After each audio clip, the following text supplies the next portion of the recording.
En 50 años de república que tuvimos, se puede hacer muy poco. Sin embargo, nosotros hicimos mucho, mucho.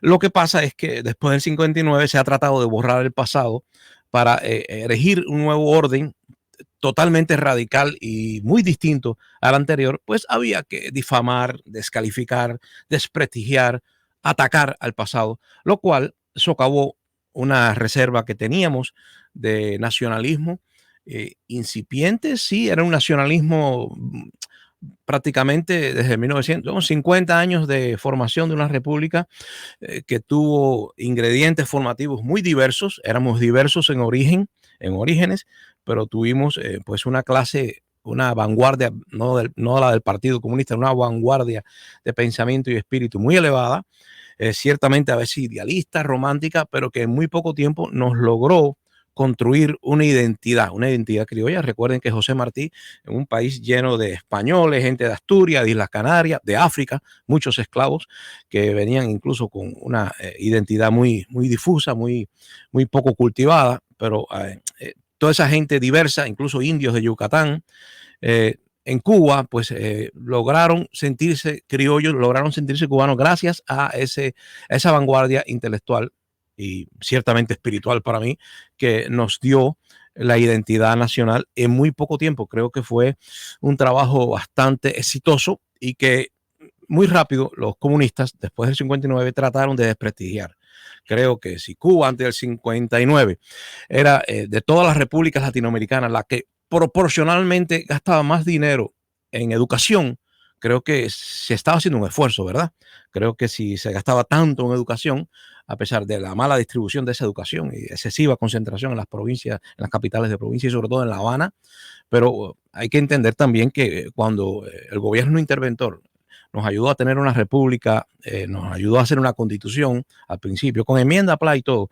Creo que incluso fue bastante inteligente y pragmático que nuestra dirigencia, que los fundadores del Estado-Nación, pues hayan decidido aceptar la enmienda PLA, no ponerse a tener disputas o guerras civiles. Ya estábamos devastados, Cuba estaba desbaratada, en Cuba no quedaba nada. De hecho, por eso fue que muchos norteamericanos pudieron comprar tantas tierras, sobre todo en las llanuras de Camagüey, ¿no? Fue posible porque estábamos arruinados. Fue una guerra devastadora y fue una guerra que increíblemente los españoles tenían como plan destruirlo todo y también los mambises tenían como plan destruirlo todo. Imagínense ustedes, los dos grupos en disputa, españoles y criollos, cubanos por la independencia, tenían el mismo plan, el mismo objetivo era destruir a Cuba. Los españoles querían destruir a Cuba, los mambises querían destruir a Cuba, para luego reconstruir cada cual, asumiendo que iba a ganar la disputa, la guerra, el conflicto, a machetazos muchas veces, pero también epidemias, la fiebre amarilla, por cierto, curada por un doctor camagüeyano, de mi tierra salió Finlay y descubrió la vacuna contra la fiebre amarilla que tanto servicio le había prestado a los mambises, matando a españoles. Los españoles morían más por las plagas y las epidemias de Cuba que por la guerra, que por los machetes. Y la verdad es que, por cierto, Finlay prestó sus servicios médicos a Estados Unidos, al gobierno interventor, y lamentablemente hubo un norteamericano que se quiso robar, como siempre. Los americanos no nos querían tanto y quizás no nos quieran mucho en el futuro, pero en ese momento obviamente estaban luchando por sus intereses. De hecho, sí es verdad que en Cuba, devastada por la guerra y descuidada, en la urbanidad, pues tenía epidemias, tenía un problema de insalubridad tremendo, pero también es falso de que éramos un pueblo sucio que no se bañaba. Todo lo contrario, los que llegaron a Santiago de Cuba venían con muy mal olor, ¿no? Los norteamericanos que entraron a Santiago de Cuba, que impidieron que entraran los mambises a la ciudad, pues no solamente distribuyeron moneda falsa sureña para estafar a los pobladores de Santiago de Cuba. Cuando Cervera fracasa, pues los pobladores tenían un problema grave de comercio, había escasez de alimentos y la gente empezó a cambiar sus joyas, sus anillos de compromiso, sus prendas de familia, empezaron a intercambiarla por moneda norteamericana, creyendo que el ejército que había entrado en Santiago de Cuba traía pues una legitimidad, un prestigio, y resulta ser que era moneda falsa, era moneda de los Estados Confederados, de la guerra civil. Imagínense, una moneda que no servía y fueron estafados. Y aparte de eso, traían muy mal olor. Le decían los hediondos, ahí llegan los hediondos. Y bueno, eso es cuando ocurre una ocupación militar, esas son las consecuencias tristes, subjetivas, que la gente empieza a rechazar al extranjero, que no lo quiere tanto. Rápidamente descubren que el que viene a ocupar no es mejor que el nacional. Eso se aprende muy rápido. Y la verdad es que también Estados Unidos, con su gobierno interventor, obviamente para ganar la guerra de las ideas, trajo el proyecto de sanear a Cuba, limpiarla, traer tasa sanitaria y de paso humillar a la población autóctona para hacer más fácil la ocupación, aunque fuese transitoria, eso hace más fácil la ocupación. También fueron llevadas, cientos de muchachas fueron llevadas a la Universidad de Howard en Estados Unidos para que aprendieran allí cómo educar a los niños en Cuba, cómo enseñarlos a contar con manzanas, o sea, libros muy mal traducidos del inglés al español. Esa es la ocupación. Fracasaron, se dieron cuenta muy rápido que ni íbamos a aprender inglés, ni íbamos a someternos, porque esos profesores sí tomaron lección, vieron lo positivo de Estados Unidos, regresaron a Cuba y dijeron, ahora más criollos que nunca, porque había un orgullo nacional muy rápido, repito, y que la población de Cuba ya había crecido bastante en el siglo XIX, ya el nacionalismo existía, ya la identidad nacional existía en el XIX, pero no teníamos el estado político que corresponde para reproducir, para hacer más robusta esa identidad, para hacerla más fuerte a través de las instituciones. Entonces, bueno, yo creo que lo que pasó en estos 50 años después de esa república y después que se eliminó la enmienda Pla, pues fue yo creo que fue un éxito total. Progresamos, los caminos se hicieron. Recuerden que en Cuba no había ni caminos, ni carretera. La carretera central se hizo con empréstitos de bajo Machado. Creo que progresamos en educación, en sanidad. Hubo muchas clínicas y los médicos hacían, antes de graduarse, pues hacían prestaciones sociales, lo que es la salud pública, se ejercía de forma preparatoria. Creo que esos son los cimientos incluso que la revolución tomó para proseguir, pero lamentablemente esa revolución fue al desastre porque estuvo ocupada por una potencia extranjera, por la Unión Soviética, que ejerció desde muy temprano. Yo traigo un fragmento de Carlos Márquez Sterling y Manuel Márquez Sterling, así vienen los dos, el padre y el hijo.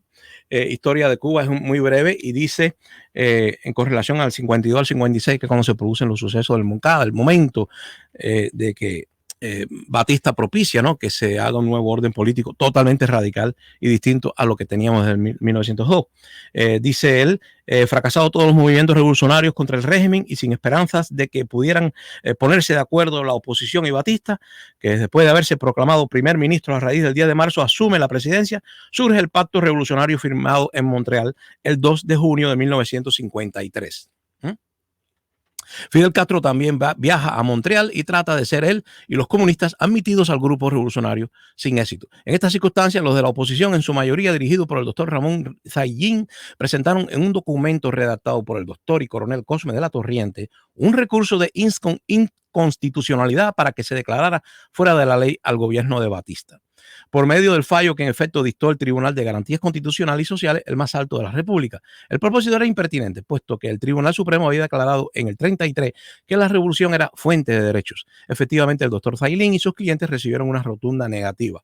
No fue aceptado. El 26 de julio del 53, entonces, Fidel Castro, acompañado de 80 a 90 jóvenes, asalta al cuartel Moncada de Santiago de Cuba, situado en un viejo caserón de la época de la colonia. Las versiones del hecho difieren. Hay muchas versiones, según la postura política de los comentaristas.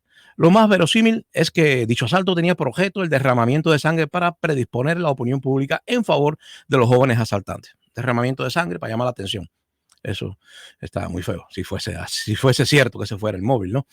Según muchas de estas versiones, Castro no llegó a entrar en el cuartel y se refugió en casa del doctor Felipe Salcines, rector de la Universidad de Oriente. La sorpresa del ataque permitió a los asaltantes llevar a efecto una verdadera carnicería, así como lo que a su vez llevó a efecto la soldadesca con los fidelistas cuando se repuso de dicha sorpresa. Fidel Castro aprovechó la confusión para salir de casa de Salcines y ponerse bajo la protección del arzobispo de la provincia, Monseñor Enrique Pérez Serantes. Encausados, ya sorprendidos, Fidel Castro y su compañero de Moncada, aunque en este caso se efectuó el juicio a puerta cerrada, se defendieron en medio de un gran clamor público, representados por abogados muy distinguidos en la política, algunos de ellos senadores y representantes. Castro, primeramente, se hizo el enfermo, después compareció ante los jueces y en alegato cuidadosamente elaborado en su celda, parodiaba el libro Mi lucha de Adolfo Hitler y decía: señor magistrado, condenadme, la historia me absolverá. Fue condenado a 15 años de prisión y enviado a la isla de Pinos en la cárcel Modelo, donde fue tratado con benevolencia por el comandante Capote, que hasta le instaló un radio para que escuchara los debates de la campaña política.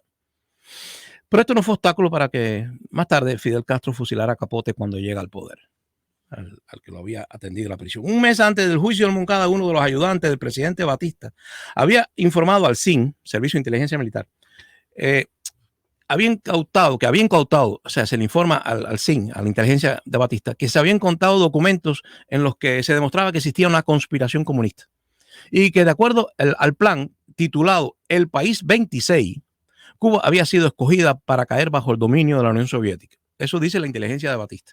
Pasados los efectos del asalto al cuartel Moncada, ya terminamos, que como vio al país de un extremo al otro, Batista consideró llegada la hora de señalar la fecha para celebrar elecciones generales. Promulgó una ley electoral que reemplazaba el voto directo y libre por el convoyado, que consistía en acumular los sufragios de senadores y representantes en favor del candidato presidencial. Entregó el mando al doctor Andrés Domingo y Morales del Castillo, en el que tenía plena confianza, y asumió la dirección política de los partidos que le habían escogido a él como candidato. Batista.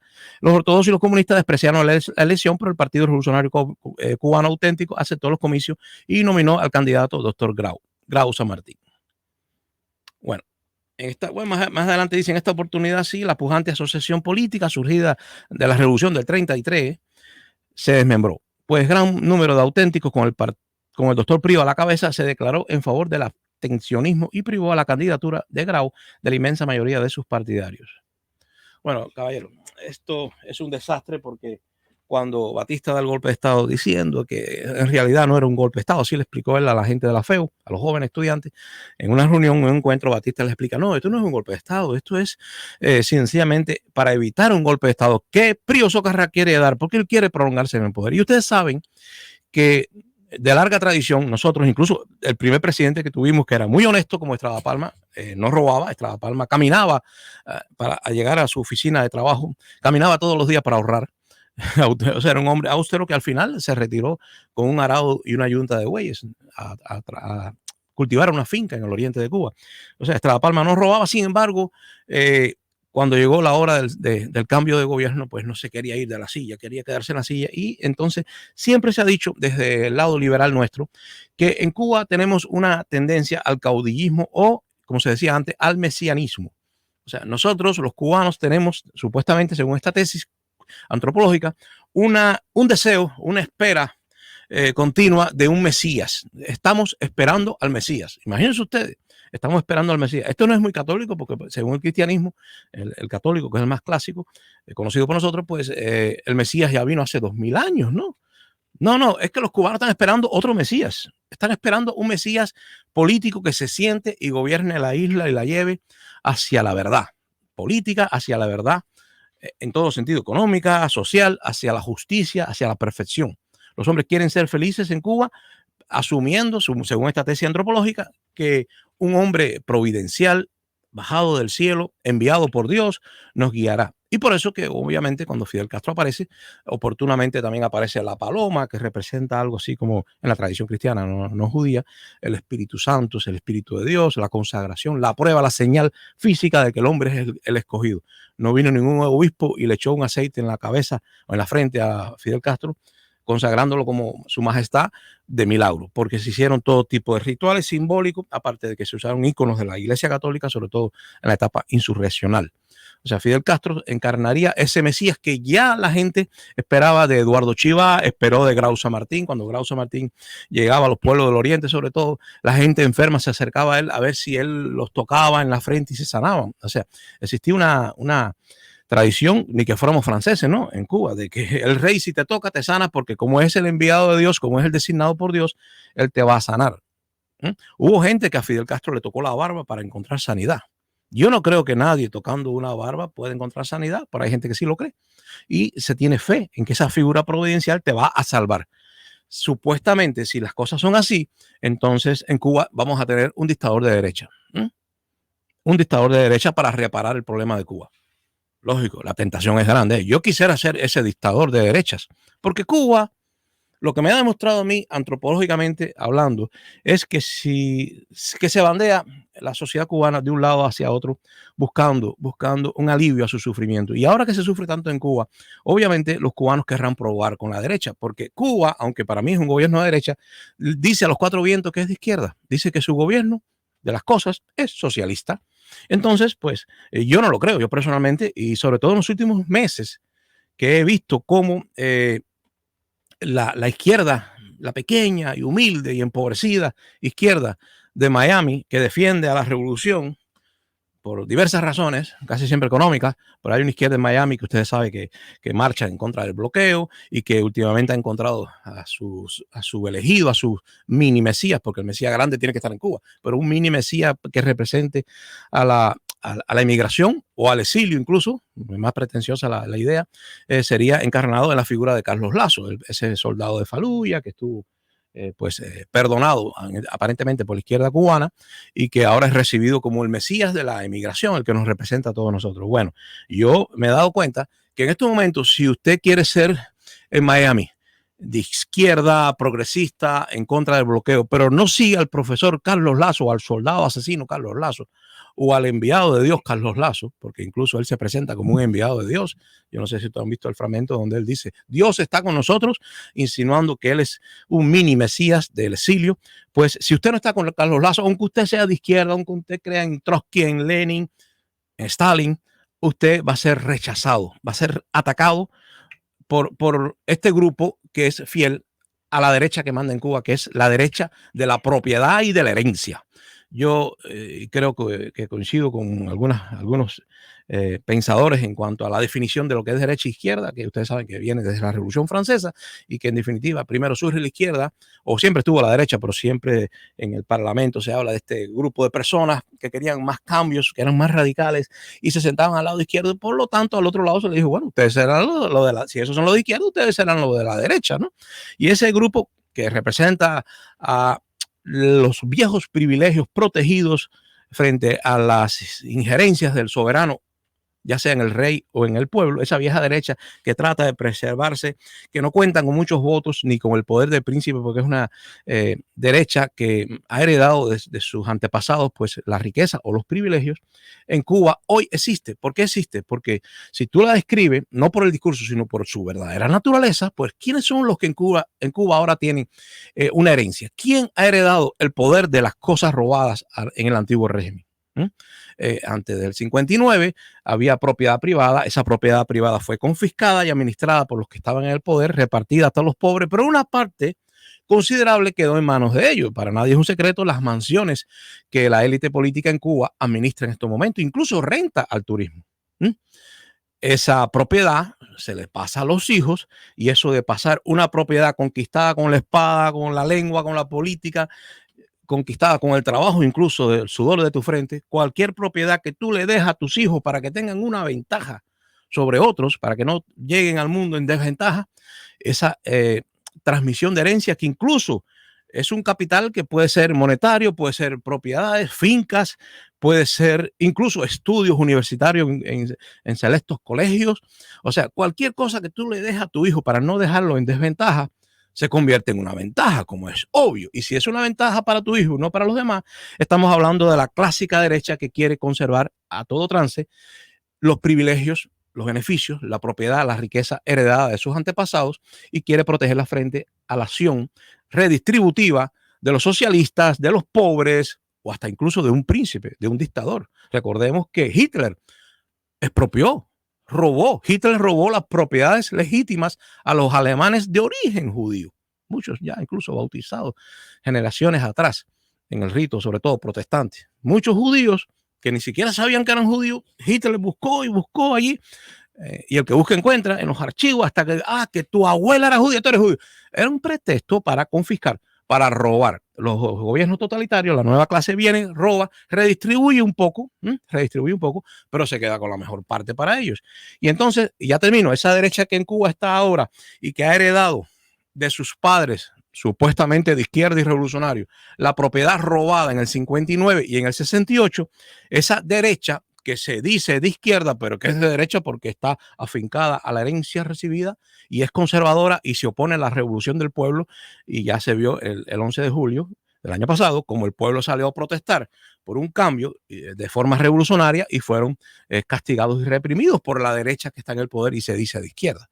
Pues esa derecha que está en el poder en Cuba, rancia, reaccionaria, enemiga del cambio, inmovilista y amorosa, amante de la propiedad privada, ahora nos quiere poner en Cuba un modelo capitalista, pero sin derechos civiles, ni sindicales, ni fundamentales derechos individuales, nada de eso. Todo el poder para quien ya lo tiene en sus manos, todo el poder para los de siempre. Y entonces ya vemos que los hijos de ellos, incluso algunos, los que no pueden buscarse muy bien la vida en Cuba, se han mudado a Miami y desde aquí llevan mercancías, especies, canelas, cominos, cosas así como en la época de la conquista, pues ellos llevan esas cosas en sus barcos, al menos ahora hasta diciembre, que tienen una excepción de impuestos, lo hacen buenas ganancias porque lo están redistribuyendo y vendiendo, revendiendo a precios increíbles, de lujo, en las numerosas tiendas de pesos cubanos en Cuba. Por eso que el dólar ahora está a 180 pesos. Porque hay que darle al, al al dólar, hay que darle 180 pesos cubanos. ¿Por qué se infla tanto? ¿Por qué decae tanto el peso cubano ante la escasez del dólar? Porque el dólar se está fugando, sobre todo a Miami, porque estas empresas venden en pesos cubanos en las tiendas, recaudan una bolsa de pesos cubanos, luego van al banco y ya ustedes entienden por qué ahora el banco le está cambiando a ellos el dinero. Ellos van al banco, cambian toda esa bola de pesos cubanos por dólares y vuelve el dólar hacia Miami y sigue escaseando y escaseando a un punto que se produce esta inflación y esta sobrevaloración. El dólar iría para Cuba y no se iría si Cuba se convirtiera en un lugar agradable para el dólar. Cuba tiene que convertirse en un lugar bonito, un lugar atractivo para que usted quiera vivir allí y se lleve el dólar, que es el título de su esfuerzo, de su éxito o de su suerte, pero que usted se lo lleve allí. Si la gente sigue sacando el dólar, obviamente Cuba entrará en una miseria espantosa. Y ya para terminar, lo que les digo es que la izquierda de Miami, supuestamente autónoma, en estos momentos sigue fanáticamente al profesor Carlos Lazo o al asesino de Faluya, Carlos Lazo, como quiera, depende, hay muchas versiones. La extrema izquierda verdaderamente libre dice que él es un mercenario del imperio en la guerra del petróleo y que Faluya, ustedes saben que está como la ciudad donde casi se produce un genocidio, hubo privación del agua a la ciudad, hubo niños, fósforo blanco, hay numerosas leyendas, yo no voy a confirmar ni a negar esto, pero en el imaginario, en la discusión está como Faluya es un lugar malo y el que estuvo allí es una persona mala. Así fue con el ejército de ocupación extranjera. Ese soldado pues es recibido por el dictador, es un dictador en estos momentos, representando a esos intereses de la derecha inmovilista en Cuba. Díaz-Canel lo certifica y entonces toda la supuesta izquierda de Miami, por eso yo no creo ni que son revolucionarios, ni todo eso es mentira, todos los oportunistas de Miami empiezan a apoyar al profesor Carlos Lazo y a abandonar a los que se atreven a pensar por sí mismos en términos de izquierda, ¿no? En términos de izquierda.